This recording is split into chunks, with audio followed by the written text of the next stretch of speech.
Jadi singkat cerita ini dia selalu berzikir tapi dia selalu sial gitu, Ustaz. Jadi ceritanya akhir-akhir ini dia sering mengamalkan zikir, utamanya istighfar, Ustaz.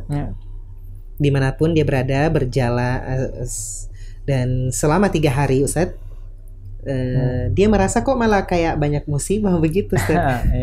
Dan cobaan-cobaan datang. Apakah istighfar saya ini tertolak, Ustaz? Atau seperti apa? Bagaimana saya menanggapinya ini?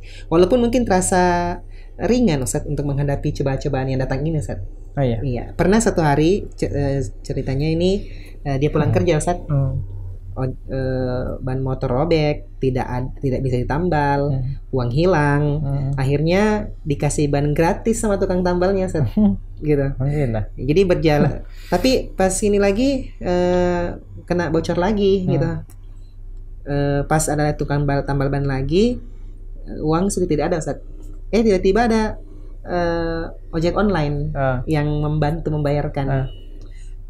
Jalan lagi, kok motornya tiba-tiba tidak bisa menyala begitu, Ustaz. Ya didorong lah ya sampai rumah meskipun sudah dekat. Jadi kayak sepanjang jalan begitu, dalam satu hari itu ada langsung semuanya begitu, Ustaz. Iya, artinya kehidupannya itu antara dua, antara diuji oleh Allah Subhanahu wa taala dan diberikan solusi juga oleh Allah Subhanahu wa taala. Diuji dengan kendaraan motor yang bermasalah, tapi diberikan kenikmatan dengan adanya orang-orang baik yang membantu.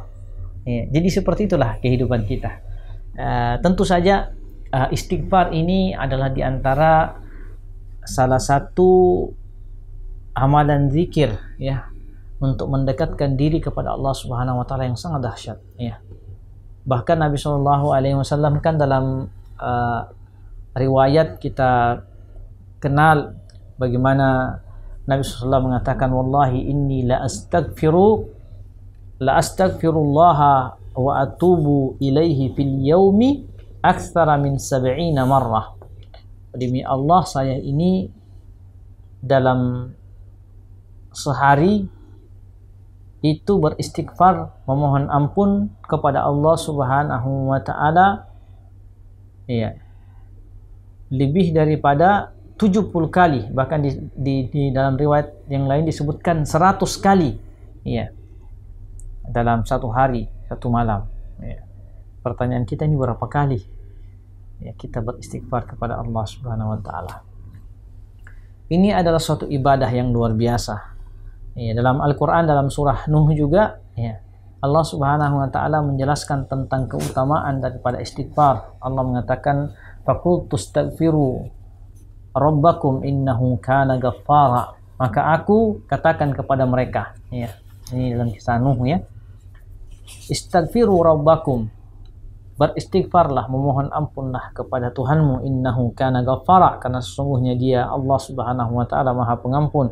Yursilis samaa 'alaikum midrara, dialah ya yang menurunkan kepada kalian hujan, wa yumdidkum bi amwalin wa banina wa yaj'al lakum jannatin wa yaj'al lakum anhara, dan dialah Allah Subhanahu wa taala yang memperbanyak harta, memperbanyak anak-anak ya, memberikan kepada kita, mengadakan, memfasilitasi kepada kita ya, tempat-tempat kita bercocok tanam, kebun-kebun ya, dan dia pula lah Allah Subhanahu wa taala yang memfasilitasi kita dalam kehidupan dunia dengan berbagai macam fasilitas-fasilitas untuk kemaslahatan manusia, sungai, laut dan lain sebagainya. Maka dalam ayat ini Allah Subhanahu wa taala menjelaskan kepada kita di antara fungsi daripada istighfar itu adalah Allah Subhanahu wa taala akan memberikan kemudahan-kemudahan dalam kehidupan dunia kita. Saya kira tadi kalau kita melihat lebih dalam ya, apa yang terjadi dalam kehidupan saudara penanya tadi ya, yang mempertanyakan kondisi kehidupannya ya, apakah istighfarnya itu tidak bermanfaat ya, seperti itu kira-kira, karena merasa ya dalam kehidupannya loh kok lebih banyak masalah yang muncul ya. Tapi pada asalnya kalau kita lihat tadi pertanyaannya dengan kronologi apa yang ada dan diceritakan tadi, sebenarnya di situ ada satu nilai yang luar biasa di mana Allah Subhanahu wa taala menghadirkan satu kesulitan tapi juga menghadirkan satu ya kemudahan di tengah-tengah kehidupan kehidupan kita. Apakah dengan kondisi seperti itu berarti istighfar kita tidak bermanfaat ya atau tidak berguna? Ya, tidak.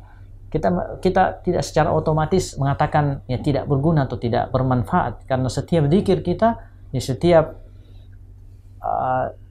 rasa salah yang kita hadirkan, pengakuan dosa yang kita lakukan, itu adalah merupakan ibadah yang tidak mungkin disia-siakan oleh Allah Subhanahu wa taala. Iya. Karena setiap amalan yang kita lakukan, sekecil apapun amalan itu, iya, maka akan dinilai di sisi Allah Subhanahu wa taala. Maka tidak ada kebaikan insyaallah yang tersia-siakan. Semua kebaikan yang kita lakukan itu akan menjadi satu hal yang kita akan dapatkan dalam kehidupan akhirat kita. Walaupun mungkin kadang dalam kehidupan dunia ya kita sudah melakukan kebaikan, kita melakukan ini dan itu, tetapi ternyata ya kadang dalam kehidupan ini masih kita ditimpa dengan beberapa ujian. Ya, karena seperti itulah memang kehidupan kita ini adalah kehidupan silih bergantinya ujian yang hadir dalam kehidupan kita. Tidak ada yang terbebas dari ya masalah, tidak ada yang terbebas daripada tantangan hidup. Ya. Karena itu adalah bagian yang tidak terpisahkan dari kehidupan seorang manusia. Hidup dan mati kita ini penuh dengan tantangan dan ujian dari Allah Subhanahu wa taala, dan Allah ingin melihat siapa di antara kita yang paling bertakwa dan paling dekat kepada Allah Subhanahu wa taala. Maka saudara yang bertanya, ya jangan berhenti dari beristighfar, jangan berhenti dari kebaikan ini. Ya, karena kita tidak mendapatkan maslahat keduniaan. Dan ini satu poin juga yang mungkin penting untuk kita tanamkan, bahwa janganlah beribadah kepada Allah Subhanahu wa taala hanya karena ingin mendapatkan ya kepentingan dunia semata. Kalaupun Allah Subhanahu wa taala berikan, maka kita mensyukuri itu semuanya. Kalaupun tidak, maka tentu saja kita beribadah untuk mendapatkan keridhaan Allah Subhanahu wa taala, mendekatkan diri kita kepadanya Subhanahu wa taala.